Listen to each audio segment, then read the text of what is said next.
नमस्कार दोस्तों, कैसे हो आप लोग। आज हम इस वीडियो में ज्योमेट्री चैप्टर से इक्विलैटरल ट्रायंगल जो कंसेप्ट हमने पढ़ा उसके बेसिस पे क्वेश्चन प्रैक्टिस करते हैं। लास्ट वीडियो मैंने कंसेप्ट आपको बताए हैं, अगर आप लोगों ने वो वीडियो देखी होगी तो आप लोगों को समझ में आ जाएगा भाई कंसेप्ट के हिसाब से क्वेश्चन किस तरह से बनेगा। तो देखो भाई, पहला क्वेश्चन ये है, A B C is an equilateral triangle, okay, find the perimeter of quadrilateral r s q P.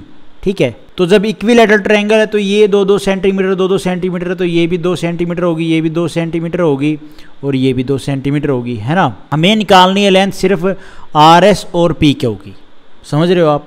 जब भैया आप इसमें देखो, यहाँ पे हम सिमिलरिटी लगा सकते हैं कि नहीं लगा सकते। ट्रायंगल ए बी सी है भाई, ट्रायंगल छोटा ट्रायंगल देखो ए आर एस है, छोटा ट्रायंगल ए, फिर उससे बड़ा एक ट्रायंगल है ए पी क्यू, ठीक है। उसके बाद है अपना पूरा ट्रायंगल, एक ट्रायंगल ये, एक ट्रायंगल ये और एक ट्रायंगल ये, 3 ट्रायंगल बन रहे हैं। हाँ जी, बिल्कुल बन रहे हैं। जब तीनों के तीनों ट्रायंगल सिमिलर हैं तो भैया कोरस्पॉन्डिंग साइड का रेशियो इक्वल होगा कि नहीं होगा। अरे भाई, ये बराबर है इसके, ये बराबर है इसके, तो आप एक बात बताओ, 2 साइड बराबर हैं, ठीक है, और भाई ये वाली लेंथ इक्वल है इनकी, भाई पैरेलल हैं, तो सीधी सी बात है ये जो तीनों ट्रायंगल हैं, जब तीनों के तीनों ट्रायंगल सिमिलर हैं तो कोरस्पॉन्डिंग साइड का रेशियो इक्वल होगा।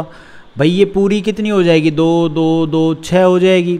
अब यहाँ पे ए एस ए क्यू और ए सी ये इक्वल होंगी भैया, किसके इक्वल होंगी मैं बताता हूँ ना, काहे को टेंशन लेते हो भाई। A S ratio A Q ratio A C ये बराबर होगा इस ट्रायंगल की, छोटे ट्रायंगल की ये साइड है, ठीक है, ये साइड है, फिर ये साइड है, तो ये किनका रेशो किसके बराबर होगा, आर एस पी क्यू और बी सी के, ये बराबर होंगी। कोरस्पॉन्डिंग साइड्स का रेशो बराबर होता है, ये मैं पहले बता चुका हूँ स्टार्टिंग में यार, ठीक है, और ये बी सी। तो भाई इनकी जो वैल्यू होंगी, जो रेशो की फॉर्म में होंगी वही इनकी होंगी। तो ये कितनी है देखो, 2, ए क्यू कितना है पूरा, 2 और 2 4, ए सी कितना है 6। तो ये अगर आप इसको छोटा करना चाहो छोटा कर लो काट के, लेकिन नहीं ऐसे भी रख सकते हो। तो आर एस पी क्यू और बी सी का भी रेशो क्या होगा, 2:4:6, ठीक है। तो ये आ जाएगा भाई 2, ये आ जाएगा भाई 4, ये आ जाएगा 6। तो अब आप क्वाड्रिलैटरल का पेरीमीटर नहीं बता सकते, 2 + में 2 4, 4 + में 2 कितना हो जाएगा 6, 6 और 4 10 इस क्वेश्चन का आंसर बनेगा। इस quadrilateral r s q P का ये पेरीमीटर हो जाएगा, तो बी ऑप्शन हमारा यहाँ पे ठीक हो जाएगा। उसके बाद अगर आप इसमें कंसेप्ट समझना चाहते हो तो छोटा सा बता भी देता हूँ भाई। अगर किसी क्वाड्रिलैटरल ट्रायंगल की तीनों साइड बराबर हैं, तीनों एंगल बराबर हैं, किसी क्वाड्रिलैटरल ट्रायंगल में बी सी से पैरेलल लाइन खींची जाए तो जो छोटा ट्रायंगल होगा ना वो इक्विलैटरल ट्रायंगल ही होगा। मतलब कैसे, देखो ये एक इक्विलैटरल ट्रायंगल है, ठीक है, 60 डिग्री 60 डिग्री 60 डिग्री, ए साइड ए साइड ए साइड। तो यहाँ पे मैंने क्या बोला है कि किसी भी इक्विलैटरल ट्रायंगल की तीनों साइड बराबर, 3 एंगल बराबर है। किसी इक्विलैटरल ट्रायंगल में बी सी के पैरेलल, भाई ये जैसे ए है, ये बी है, ये सी है, इसके पैरेलल कोई लाइन खींचेंगे ना, तो ये जो बी सी के पैरेलल हमने ये जो लाइन खींची है ना, तो ये जो छोटा ट्रायंगल बनेगा ये भी इक्विलैटरल ट्रायंगल बनेगा भाई, सीधी सी बात है, ये बात आप समझ लो। चाहे आप इस AC के पैरेलल यहाँ से ऐसे लाइन खींचोगे तो जो ये छोटा ट्रायंगल, क्योंकि ये ट्रायंगल पूरा क्या था, इक्विलैटरल ट्रायंगल है, तो जब लाइन पैरेलल खींचोगे तो ये जो ट्रायंगल बनेगा ये भी इक्विलैटरल ट्रायंगल ही बनेगा। ये बात आपने ध्यान रखनी है। उसके बाद है भाई ये क्वेश्चन, इस क्वेश्चन को भी ध्यान से देखना, बढ़िया क्वेश्चन है वैसे। In the given figure ABCD मैंने PQRS क्यों लिख दिया भाई, यहाँ पे PQRS आएगा या तो, क्योंकि ABCD नहीं है ये, फिर इक्विलैटरल इज स्क्वायर है, तो आप इसको काट के PQ और RS, PQRS एक स्क्वायर है, ये वाला स्क्वायर है, RST, ठीक है, और PSZ ये दोनों इक्विलैटरल ट्रायंगल हैं, ठीक है भैया। ये दोनों, ये साइड ए है तो ये भी ए होगी, ये ए है तो ये भी ए होगी, ठीक है जी। दोनों इक्विलैटरल ट्रायंगल हैं। इफ पी क्यू 7 सेंटीमीटर है, पी क्यू ये 7 यूनिट है, then the what is the length of T Z, T से जेड ये लेंथ हमें बतानी है। तो आप एक बात बताओ, ये इक्विलैटरल ट्रायंगल है, ये एंगल 60 डिग्री, 60 डिग्री, ये इतना भी 60 डिग्री। ये हमारा इक्विलैटरल ट्रायंगल है, ये कितना होगा भैया 60 डिग्री, ये भी 60 डिग्री, ये भी 60 डिग्री, ठीक है। ये स्क्वायर है, स्क्वायर के चारों कोण कितने डिग्री के होते हैं, 90 डिग्री का, ये 90 डिग्री, 90 डिग्री, 90 डिग्री, 90 डिग्री। तो ये 90 डिग्री का है इतना, 90 में से 60 ये है, तो बचेगा ये वाला एंगल कितना बच गया 30 डिग्री। अब 30 डिग्री बच गया, इसने टी जेड की लेंथ पूछी है, टी जेड को जब हम मिलाएंगे तो आप ये देखोगे जेड टी एस, ये एक ट्रायंगल बन रहा है जिसमें ये वाला एंगल कितना बनेगा 30 ये है, 60 ये है, तो 90 डिग्री हो गया। 90 डिग्री हो गया मतलब ये जो ट्रायंगल बनेगा अपना ट्रायंगल जेड टी एस, ये एक राइट एंगल ट्रायंगल बनेगा।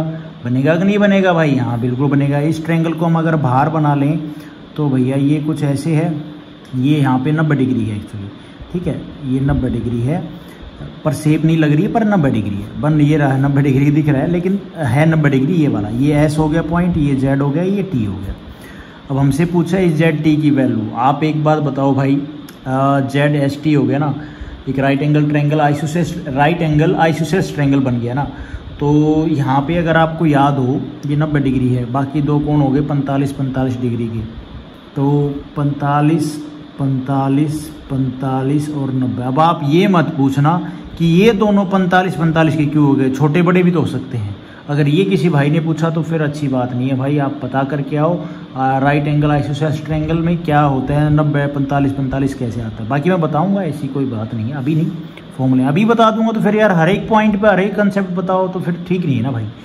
45 और 90 डिग्री, 45 एक और 90 डिग्री पे √2 होता है भाई। हाँ, अब हमें किसकी लेंथ ये बनती है, ये क्या बोले तो नकोरे 7 सेंटीमीटर ना, तो यहाँ पे ये 7 है स्क्वायर की लेंथ, तो ये भी 7 होगी, स्क्वायर की भी तो चारों साइड बराबर होती है, ये भी 7 होगी, ये भी 7 होगी, तो भाई ये 7 होगी, तो ये 7 होगी, तो ये इस ट्रायंगल टी एस आर की साइड एक 7 होगी, तो ये इक्विलैटरल ट्रायंगल है, तो ये भी 7 होगी, ये भी 7 होगी कि नहीं होगी भाई। और ये इस ट्रायंगल की अगर आप देखो ये साइड 7 है, तो ये भी 7 होगी, ये भी 7 होगी कि नहीं होगी भाई। हाँ, तो अब आप एक बार बताओ, इस ट्रायंगल जेड टी एस में हमें ये साइड पता है 7 है, ये पता है 7 है, तो भाई ये तीसरी साइड नहीं निकाल सकते यार, आराम से निकल जाएगी, कोई दिक्कत वाली बात है ही नहीं भाई। 45 ये 45 डिग्री, ये 45 डिग्री, इस 45 के सामने ये 7 है, इस 45 के सामने ये 7 है, इस 90 डिग्री के सामने हमने लेंथ निकाली, तो 45 के सामने 7 है, तो ये कितनी हो जाएगी 7√2 हो जाएगी, होगी कि नहीं होगी भाई। अरे एक में मल्टीप्लाई 7 की करोगे 7 आएगा, एक में मल्टीप्लाई 7 की करोगे 7 आएगा, तो इसमें भी 7 की मल्टीप्लाई करोगे तो 7√2 हो जाएगा कि नहीं हो जाएगा। ये इस क्वेश्चन का आंसर बन जाएगा, और क्या, ए ऑप्शन हमारा यहाँ पे ठीक हो गया। उसके बाद है भाई ये क्वेश्चन, इफ सरकम रेडियस मैंने आपको बताया था बड्डी आर, ठीक है, सरकम रेडियस यहाँ पे ऑफ इक्विलैटरल ट्रायंगल 18 है, then the measure of its inradius. अरे भैया एक इक्विलैटरल ट्रायंगल है, ये इसकी हाइट हो गई, ठीक है, मीडियन हो गई, ये एक ही चीज़ होती है। यहाँ पे सेंट्रोइड होगा, सारे पॉइंट इक्विलैटरल ट्रायंगल में एक ही पॉइंट पे होते हैं, तो ये जो हमने मीडियन या एल्टीट्यूड खींची है ये किस रेशो में थी, 2:1 में होती है। ये जो इन सेंटर से ये जो सेंटर होगा इन सेंटर, और यही सरकम सेंटर होगा, इसमें सरकम सेंटर की जो रेडियस होगी वो कौन सी होती है, ये होती है बड़े वाली, और छोटे वाली ये होती है इन रेडियस। अब आप इसमें देखो, इसने बोला है कि जो सरकम रेडियस है ना इक्विलैटरल ट्रायंगल की, ये 2 की वैल्यू 18 दे दी, तो ये 1 की वैल्यू नहीं बता सकते। अरे 2:1 बराबर टोटल 3, ठीक है, 2 की वैल्यू हमें पता है कितनी 18, ये कितनी हो जाएगी 9 दूनी 18, तो जो ये 1 है इन रेडियस इन सेंटर से और इस पॉइंट तक जब आएंगे तो ये क्या होती है भैया हमारी, क्या होती है इन रेडियस। तो इन रेडियस क्या हो जाएगी, ये 1 है इन रेडियस रेशियो की फॉर्म में, तो इसमें भी 9 की मल्टीप्लाई करेंगे तो 9 आ जाएगा इस क्वेश्चन का आंसर, और क्या है, ए ऑप्शन हमारा यहाँ पे ठीक हो जाएगा। समझ में आ गई होगी ये बात, तो मैंने कंसेप्ट में भी आपको बताई थी। उसके बाद है भाई ये question, if the in centre of A equilateral triangle, ठीक है, इन सेंटर कोई दिक्कत वाली बात नहीं है, इन सेंटर सारे पॉइंट इक्विलैटरल ट्रायंगल में एक ही जगह होते हैं, इन सेंटर सरकम सेंटर फलाना ढिमका, सारे चारों पॉइंट, सारे तो नहीं चारों पॉइंट, ठीक है। ये हो गया भैया equilateral triangle lie inside the triangle, and its radius is 3 centimetre. मतलब ये जो रेडियस है ना, ये इन सेंटर की रेडियस ये होती है सरकम सेंटर की, ठीक है, सरकम रेडियस। तो इन सेंटर की जो रेडियस है ये 3 सेंटीमीटर है। Then the side of equilateral angle is, तो साइड बतानी है, अरे साइड नहीं बता देंगे। इन रेडियस क्या होती है, a अपॉन में 2√3 होती है भाई। इन रेडियस हमें बोलिए कितनी, 3 है, बराबर है a/2√3। अब इसकी मल्टीप्लाई कर दो, और क्या है, ये a है, तो 3 दूनी 6, a आ जाएगी 6√3। ये इस क्वेश्चन का आंसर हो गया भाई 6√3। बी ऑप्शन हमारा यहाँ पे ठीक हो जाएगा। उसके बाद है ये क्वेश्चन, एन इक्विलैटरल ट्रायंगल है ऑफ साइड x साइड है भैया, ये इक्विलैटरल ट्रायंगल है, x साइड है, तीनों साइड बराबर होती हैं। इंस्क्राइब्ड इन ए सर्कल, मतलब सरकम जो रेडियस है, सरकम सर्कल है ये बोल रहा है, उसके अंदर है, ठीक है भाई, जिसकी रेडियस कितनी है y, मतलब ये हमारा एल्टीट्यूड हो गया, इसमें ये जो सरकम सेंटर हो गया, इससे ये जो लेंथ है ना ये पॉइंट तक, ये कितनी है y। Which one is following is correct, तो कौन सी करेक्ट होगी, तो करेक्ट क्या करना है, बताना क्या है। अरे कुछ नहीं, साइड x है, सरकम रेडियस क्या होती है यार, सरकम रेडियस माने कैपिटल R, ये क्या होती है, कैपिटल R यहाँ पे इसने बोला y है, ठीक है, कैपिटल R को इसने y के नाम से डिनोट कर दिया, तो y बराबर कैपिटल R क्या होती है, x अपॉन में, मतलब a अपॉन में √3 होता है, तो ये हो जाएगा a की साइड, a क्या है, ट्रायंगल की साइड होती हैं, तो साइड क्या वैल्यू बोली है, x अपॉन में √3 होगा कि नहीं होगा भाई, ये सर्कल है, तो यहाँ पे x की वैल्यू क्या पूछा है, which one of the following, x की वैल्यू बतानी, x की वैल्यू क्या आ जाएगी, इसको अगर आप सोल्व करोगे तो इसमें y की मल्टीप्लाई कर दो, y√3 कह लो, ठीक है, या 3√y, x की वैल्यू आ गई 3√y, ठीक है, तो इनमें से कौन सी ठीक है, हमारा डी ऑप्शन हमारा यहाँ पे ठीक है, सिंपल था, इसमें कुछ नहीं था यार। उसके बाद है ये question, in a triangle ABC AD is perpendicular on BC, ये BC है, AD परपेंडिकुलर है 90 degree, way D point lie on the BC, AD is 16√3 है, then what is the perimeter of triangle ABC, इसका perimeter बताना है। तो AD की height कितनी है भैया, 16√3 है। हमने पढ़ा साइड भैया अगर 2 है तो हाइट होती है √3, ठीक है, और जो एरिया होता है वो होता है √3, उसमें सेंटीमीटर स्क्वेयर, ये स्क्वेयर सेंटीमीटर, और कुछ और वैल्यू गिवन हो तो 2K, ये होती है √3K, और ये होती है भैया √3K का स्क्वेयर, ठीक है, जो एरिया है ये हमने पढ़ा था। अब हमें बोला क्या है, जो हाइट है वो बोला है 16√3 है, ये क्या है, K की जगह पे क्या है, 16 की मल्टीप्लाई करेंगे तो 16√3 आ जाएगा कि नहीं आ जाएगा भाई, हाँ बिल्कुल, K की जगह भाई, K में इसमें √3 में क्या मल्टीप्लाई करें कि 16√3 आ जाए, तो 16 की मल्टीप्लाई करेंगे। तो इसने पूछा क्या, पेरीमीटर पूछा है, पेरीमीटर पूछने के लिए हमें साइड निकालनी पड़ेगी, तो इस 2K की जगह पे भी 16 की मल्टीप्लाई होगी, तो 16 दूनी 32, साइड आ गई भैया 32 टोटल, तो 32 दिए कितना होता है, 3 दूनी 6, 3 3 और 96 इस क्वेश्चन का आंसर बनेगा भाई, ए ऑप्शन हमारा यहाँ पे ठीक हो जाएगा। अरे यार इजी है, कुछ ज़्यादा डिफिकल्ट नहीं है यार, कंसेप्ट देख लोगे मामला साफ है। अब ये the height of equilateral triangle की हाइट हमें बोला है 18 सेंटीमीटर, तो साइड हाइट और ये एरिया, ये तीनों चीज़ याद कर लो, 2K √3K और √3K का स्क्वायर, ठीक है। अब K वैल्यू कुछ भी हो सकती है, उससे K की वैल्यू में मल्टीप्लाई करके हम जो एक लेंथ दे रखी होगी, एक साइड दे रखी होगी, तो उसके हिसाब से हमने K निकालना होता है। तो हाइट पे आ जाओ, हाइट बोली इक्विलैटरल ट्रायंगल की 18, तो भाई यहाँ पे 18 लाने के लिए हम K पे √3 में क्या मल्टीप्लाई करें कि 18 आ जाए, तो भाई √3 में आप मल्टीप्लाई करो 6, 3 18 होता है ना, तो √3 मिलके 3 बन जाएगा, और तो इसमें मल्टीप्लाई कर दो 6√3, इसमें हम मल्टीप्लाई करेंगे √3 से, 6√3 में √3 मल्टीप्लाई करेंगे तो 18 आएगा, ठीक है। अब अगर आप लोगों को ये भी नहीं करना आता तो ये सीख लो आराम से, फिर ये आप आराम से समझ जाओगे, ठीक है। मैं ये नहीं कहूँगा कि छोड़ दो, सीख लो भाई, सीखोगे तभी पता चलेगा।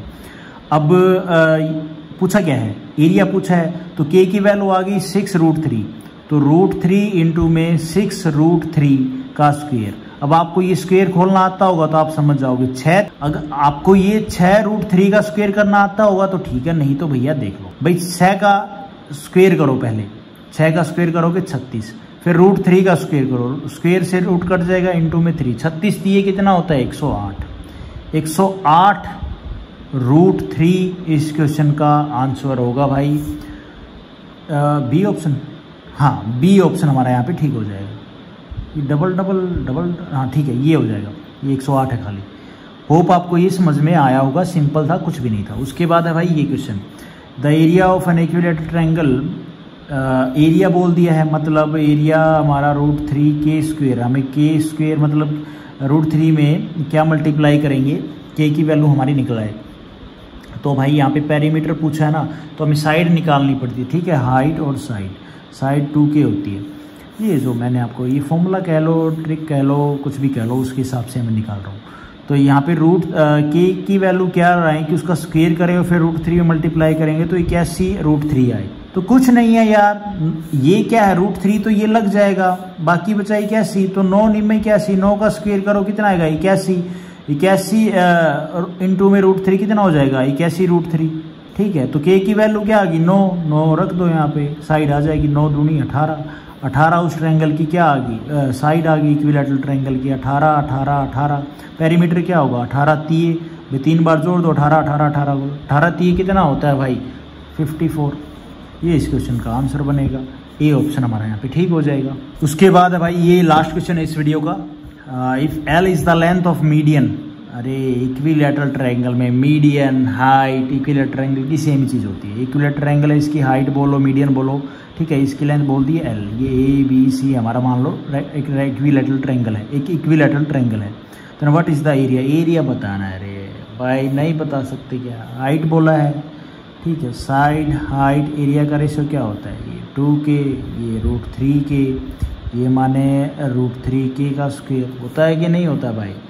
तो हाइपोटेनस क्या बोला L बोला है, तो √3 में क्या मल्टीप्लाई करेंगे ये L आ जाए। अरे तो L बाई √3 से मल्टीप्लाई करो ना, तो √3 से इसमें फिर √3 मल्टीप्लाई इसमें मल्टीप्लाई करेंगे तो √3 से √3 कट जाएगा, L बचेगा खाली। तो K की वैल्यू क्या आ गई L बाई √3, तो यहाँ पे भी L बाई √3 का स्क्वायर कर डालो भाई, √3 L अपॉन में रूट ये स्क्वायर हो जाएगा, और इसको अगर आप रूट ये कट जाएगा अपॉन में 3 आ जाएगा, ये स्क्वायर हो जाएगा। अब यार ये भी तो अब आप आराम से √3L²/3, ये इस क्वेश्चन का आंसर हो गया, एरिया आ गया √3L²/3, ये ऑप्शन हमारा यहाँ पे ठीक हो जाएगा। तो गाइज आज हम इस वीडियो में इतने ही क्वेश्चन करते हैं, नेक्स्ट वीडियो में ये क्वेश्चन करेंगे, पहले इसका एक कंसेप्ट है वो समझेंगे, फिर हम ये क्वेश्चन करेंगे। Thank you so much. Video आपको ठीक लगी तो लाइक करना, चैनल पे नए हो तो सब्सक्राइब करना।